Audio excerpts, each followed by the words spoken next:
way, No, right? I think a crackhead is insulting. Well, semantics, right? But the bottom line is it's called crack and you're smoking it. Oh. And we refer to those people as crackheads. Okay, well, yeah. So, But I get I'm it. a cool crackhead. I'm a cute Listen, crackhead. I ain't mad at you. I love your energy and everything else. Did you ever get an explanation as to why he wasn't around when you was growing up?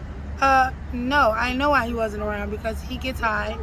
He's a homosexual who doesn't want to embrace the responsibility of dealing with a female child. Wait, what? Yeah, my dad's a homosexual. Okay. Yeah, he fell in love with my mom. So you was working at that point? You was on the streets working? Yeah, it was. So wait, what age were you the first time that you did that? I think I was like 16.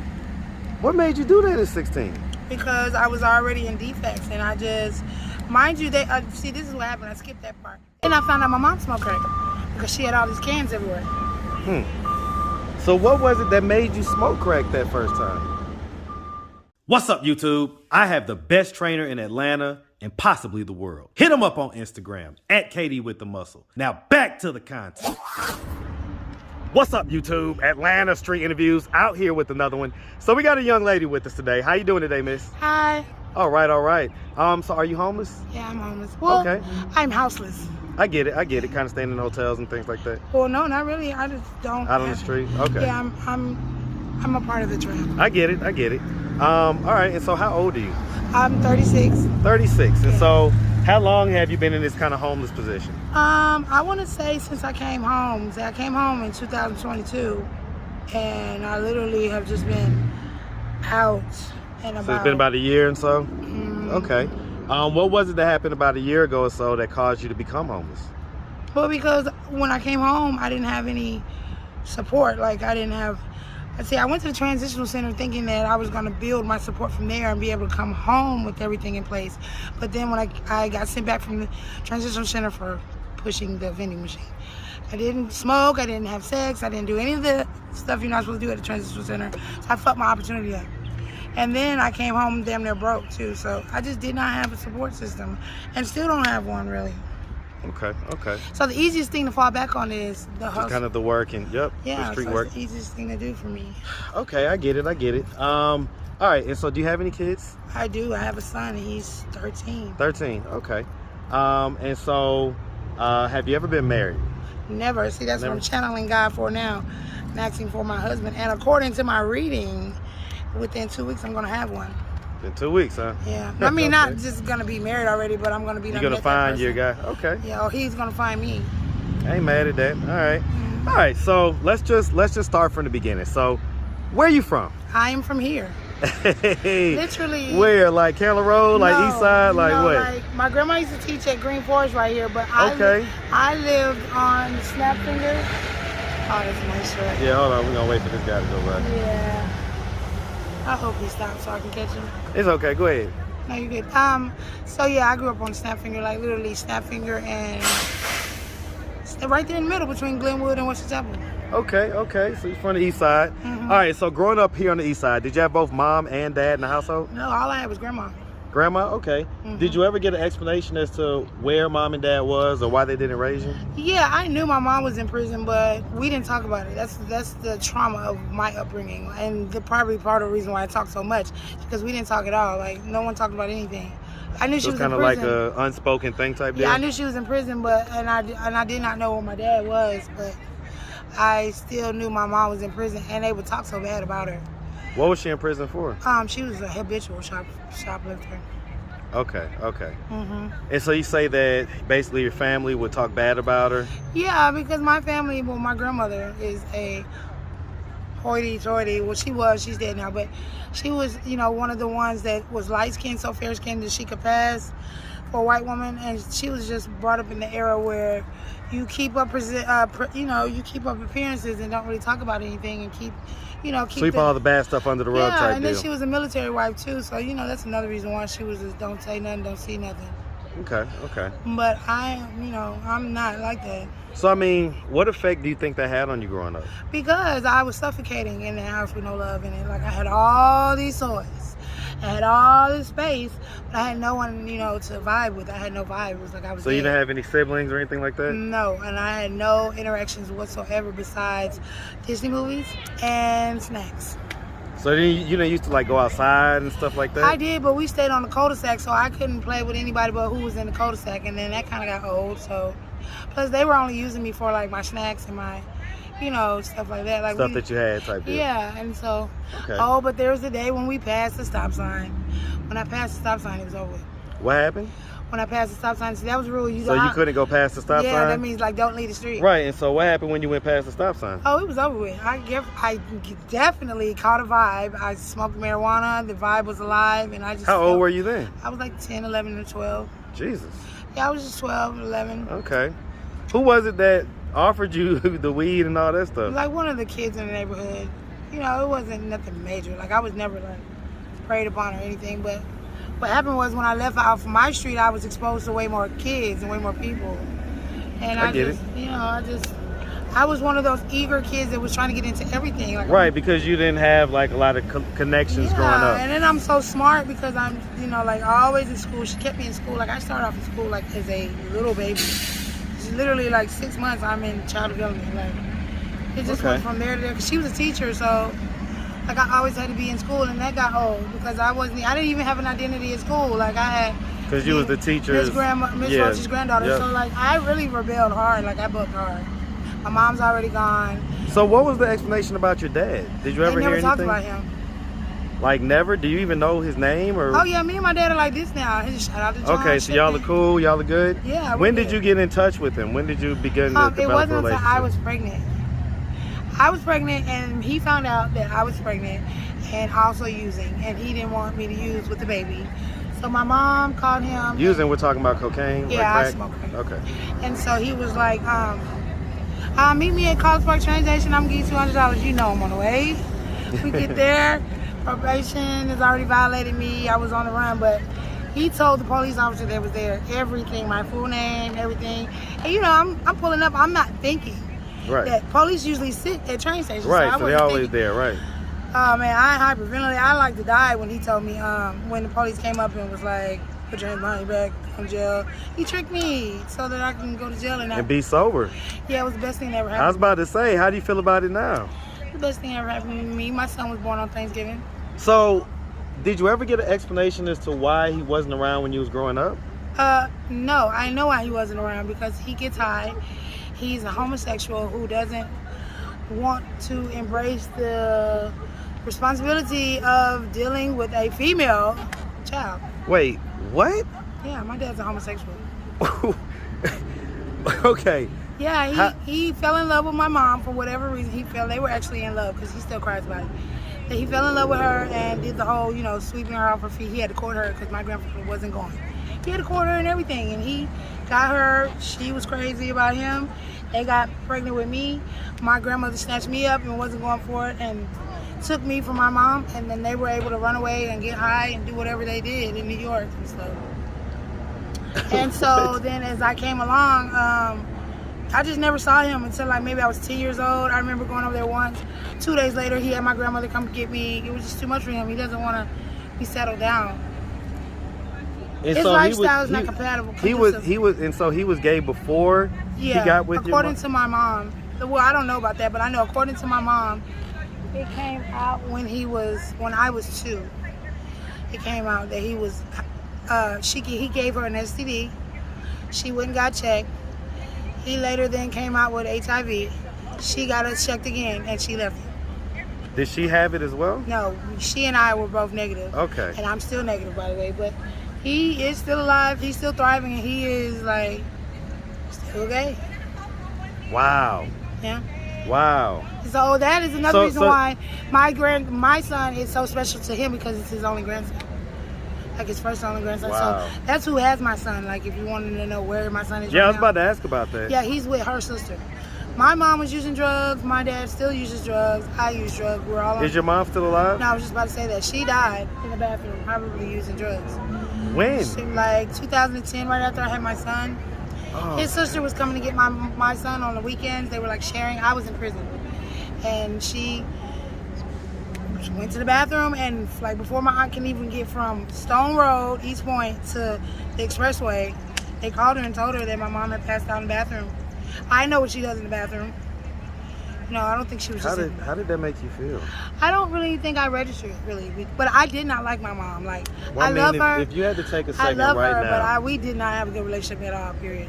If you could take a second right now, right? Well, okay, so talk about it. Yeah, I think I'm angry at her for leaving and not giving us a chance. Like, because she's gone now, I don't have a chance until later or next time. Well, listen, I mean, maybe they have YouTube in heaven, okay? Yeah, let's. Oh, you think I can look her up? Just pretend. Go ahead and tell her right now. Talk to her. Yes, tell her how you feel. So I feel like you copped out, and I feel like you could have done more than I know and understand that you were hurt and you were full of hurt. But I think that you just let the world take you out. Like, I think you could have been stronger.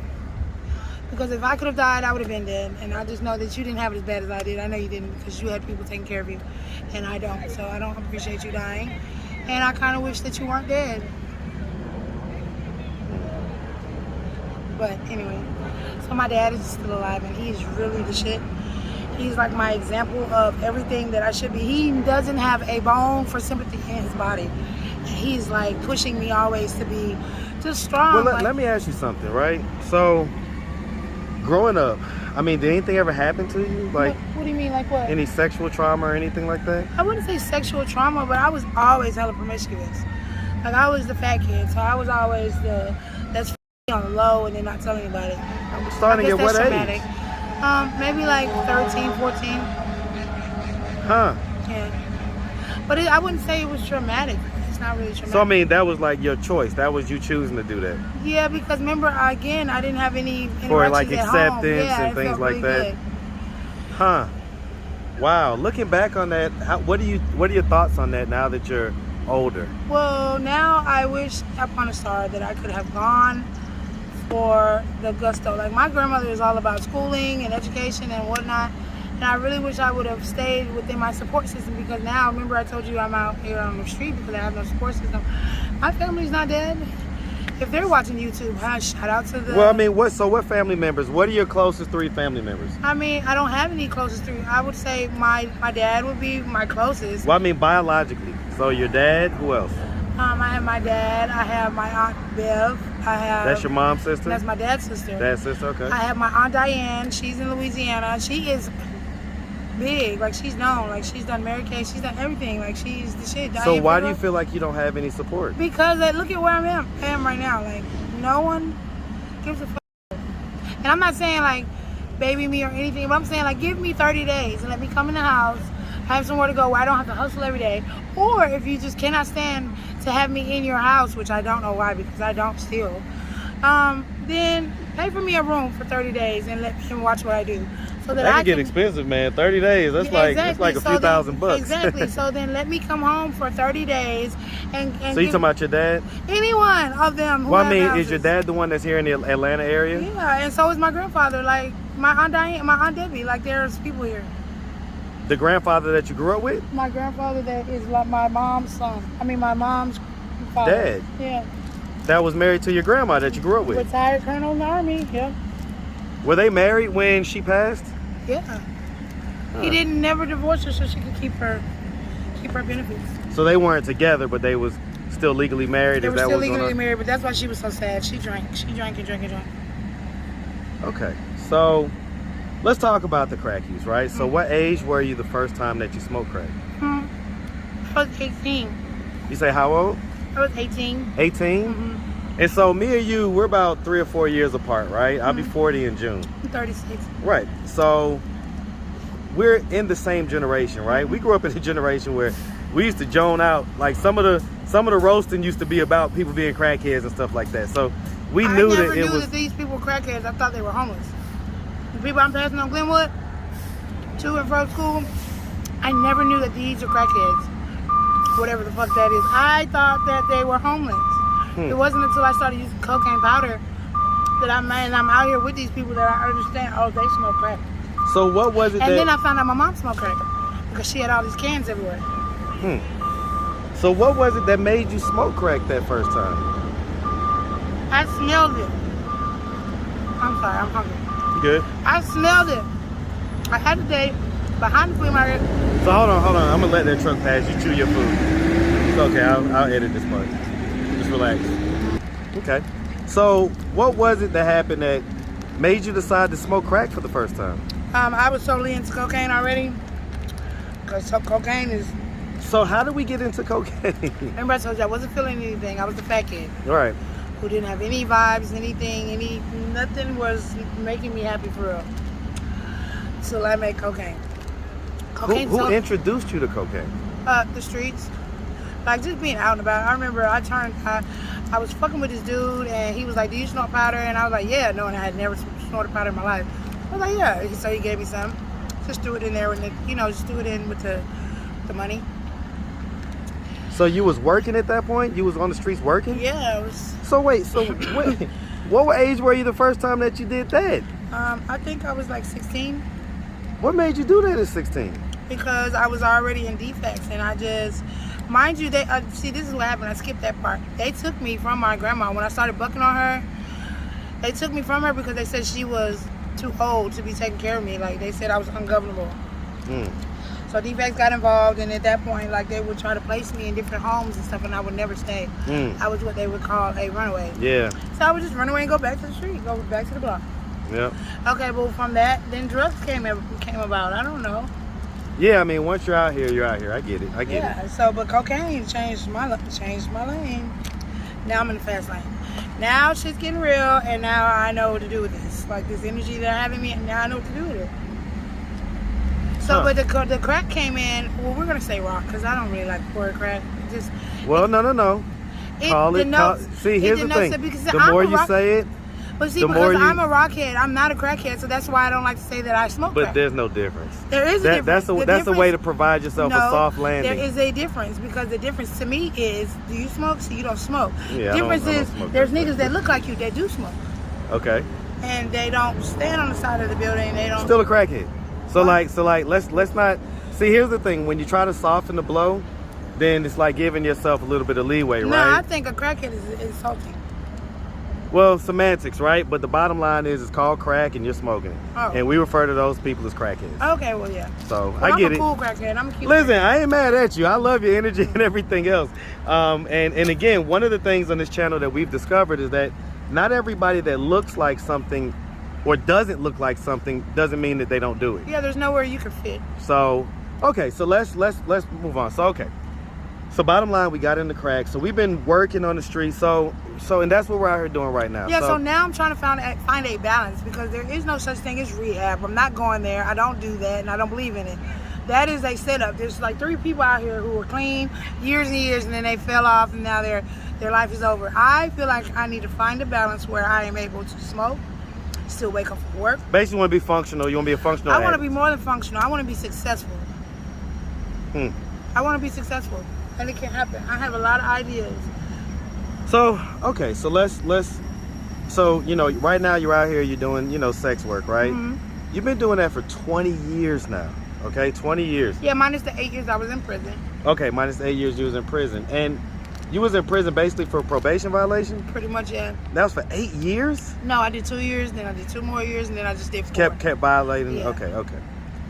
Okay, so, I mean, like, when you have sex now, do you even get turned on? Like, do you enjoy the sex? At first it was like I wouldn't.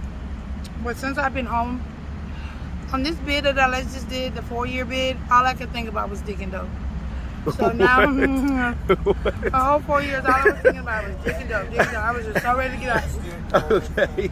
So now, I definitely get turned on. I definitely get into it. And I'm definitely not as giving as I was. Like, I'm not so ready to have vaginal sex as much as oral sex. Like, I'm more leaning towards oral sex now, because I want to keep my vagina to myself, because I want to be able to still enjoy it. I don't want to because people don't want to pay me what I like. So how much are you charging out here, and how much do people offer? Well, the going rate is like maybe like 20. Around here, they'll come around with this hot dub, and that's usually what you get. But I would like to at least have 3. How much? 3 dubs, 2, 4, 6. And Okay, so 60 basically? 60, yeah, that's Okay. not that bad. But then you have internet prices. You have internet prices that are like 120, 180. I don't have those. Do you do the internet too, or you No, pretty I much don't do mainly on that. the streets? Okay. Yeah, I'm just out here. I'm just up. That's my name. So, by the way. what are we doing at this point to try to get ourselves out of this position? Waiting. Waiting on what? Breakthrough. Well, you know what they say, right? I'm waiting on somebody like you to pull up and be like, hey, I want to give you a job. I want you to. That's what I'm waiting on. I'm waiting on opportunity. I need employment. Listen, I get it, right? I get it. And so I need employment, but maybe I ain't gonna flex like I really do want a job. Maybe the breakthrough isn't just having this conversation. Maybe. And maybe you'll get to see yourself on YouTube, and you'll think like, is that what that looks like? So okay, maybe I want to switch some things up and do a little bit of things differently, right? Well, there's a lot that I would like to do differently. Like I would like to not be on the street. I would like to not be. So okay, so make a plea right now. So if one of the family members you talked about happens to come across this video on YouTube, okay? Or anybody that has a heart. Or anybody that has a heart, go ahead and tell them why they should take you in. I believe that you should give me a chance because, first of all, I have a good heart. My name is Up.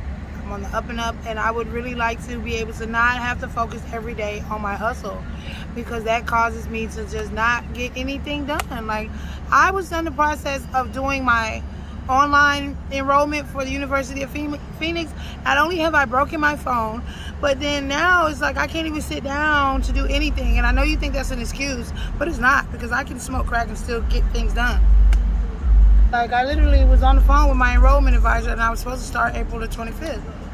Broke my phone. And I still don't have a phone. So I need a phone. Somebody please bless me with a phone. Well, I mean, why can't you get one of the free phones, like from the free phone people? I could. You see one of the spots? Because we could go get one.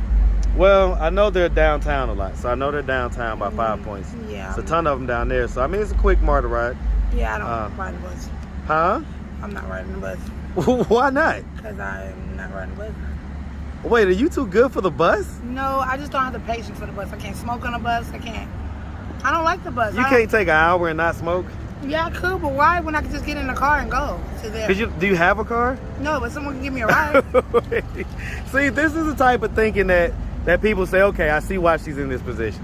Do you not see why that makes absolutely no sense? So you don't have any responsibilities, anything to do. You got time. All you got to do is hop on the bus, go down to 5 points, get you a phone, and come on back.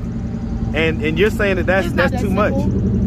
It's not that simple because I don't even know where in 5 points they got those things. Literally, as soon as you walk out of 5 Points train station, there's 3 or 4 free phone people waiting for you. Really? Yes. Right now?